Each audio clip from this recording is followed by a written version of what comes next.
نحمدہ ونصلی علی رسولہ الکریم اما بعد فاعوذ باللہ من الشیطان الرجیم بسم اللہ الرحمن الرحیم۔ معزز سامعین، السلام علیکم ورحمۃ اللہ وبرکاتہ۔ رمضان سیریز کی 22ویں قسط کے ساتھ حاضر خدمت ہیں۔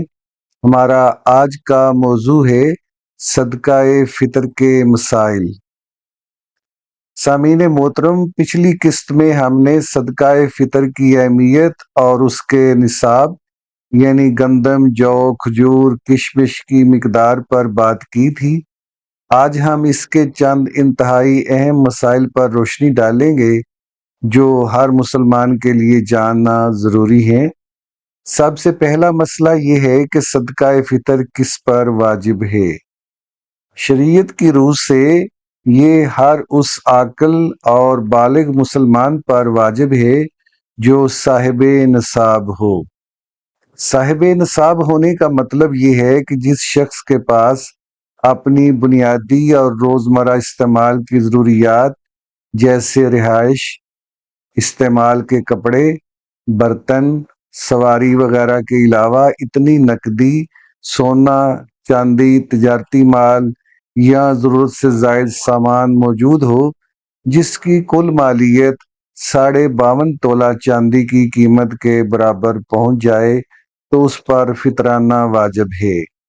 گھر کے سربراہ پر لازم ہے کہ وہ اپنی طرف سے، اپنی بیوی اور زیر کفالت اولاد کی طرف سے اسے ادا کرے۔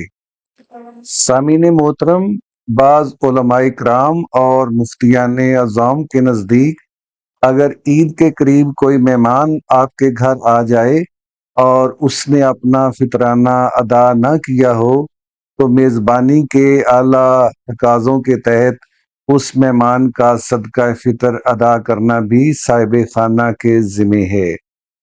اس کے علاوہ آپ کے وہ گھریلو ملازمین جو دن رات آپ کی خدمت کرتے ہیں، یا وہ محنتی ہاری اور مزارعین جو آپ کی زمینوں پر کاشتکاری کرتے ہیں، چونکہ وہ آپ کے ماتحت ہوتے ہیں، اس لیے سربراہ خانہ پر ان کی طرف سے بھی صدقہ فطر ادا کرنے کی ذمہ داری عائد ہوتی ہے۔ اس عمل سے نہ صرف آپ کے مال میں برکت ہوگی بلکہ وہ غریب اور محنت کش طبقہ بھی عید کی خوشیوں میں آپ کے شانہ بشانہ کھڑا ہو سکے گا۔ سامعین محترم، اگلا اہم مسئلہ اس کی ادائیگی کے وقت اور مستحقین کا ہے۔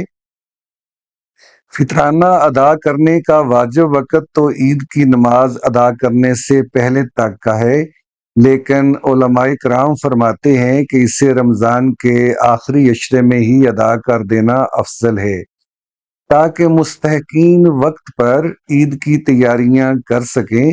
اس کے مستحقین میں سب سے پہلا حق آپ کے خاندان کے سفید پوش اور غریب رشتہ داروں کا ہے، جس سے آپ کو صدقے کے ساتھ صلہ رحمی کا دورہ ثواب ملے گا۔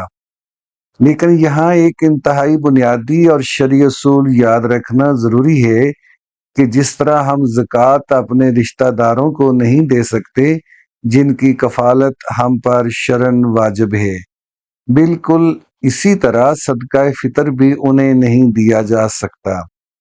یعنی انسان اپنے والدین، دادا دادی یا اپنی اولاد اور پوتے پوتیوں کو فطرانے کی رقم نہیں دے سکتا، کیونکہ ان کے نان نفقے کی ذمہ داری تو ویسے ہی اس پر فرض ہے۔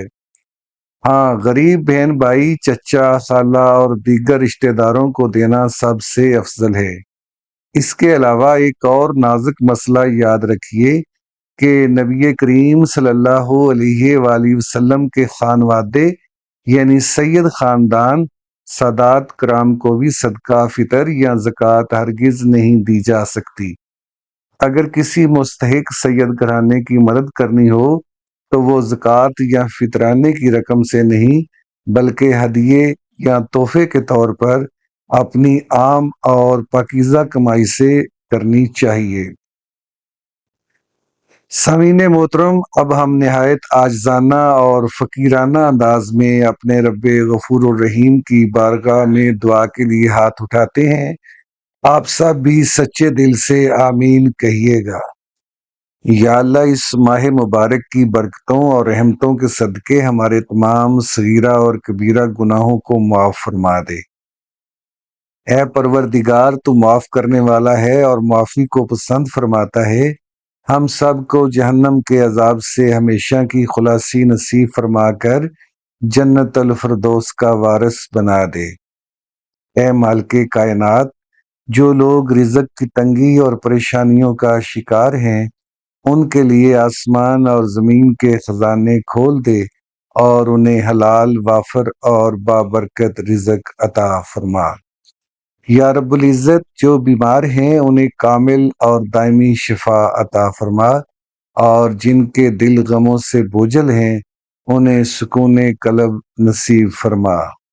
یا اللہ، ہماری ٹوٹی پھوٹی عبادات، روزوں اور قیام کو اپنی بارگاہ بے نیاز میں شرف قبولیت بخش۔ ہمیں سچے دل سے اپنے ماتحتوں، غریبوں، مساکین اور مستحقین کے حقوق ادا کرنے کی توفیق دے، تاکہ ہماری عید حقیقی معنوں میں تیری رضا اور خوشیوں کا پیغام بن سکے۔ آمین ثم آمین یا رب العالمین۔ وآخر دعوانا ان الحمد للہ رب العالمین۔ سامعین محترم، امید ہے کہ رمضان سیریز کی یہ 22ویں قسط آپ کو صدقہ فطر کے ان تمام اہم اور بنیادی مسائل کو سمجھنے میں مدد دے گی۔ اگر آپ کو یہ پیغام پسند آیا ہو تو اسے صدقہ جاریہ کی نیت سے اپنے دوستوں اور عزیزوں کے ساتھ ضرور شیئر کیجیے۔ انشاءاللہ اگلی قسط کے ساتھ بہت جلد دوبارہ حاضر ہوں گے۔ تب تک کے لیے اجازت دیجیے۔ اللہ حافظ۔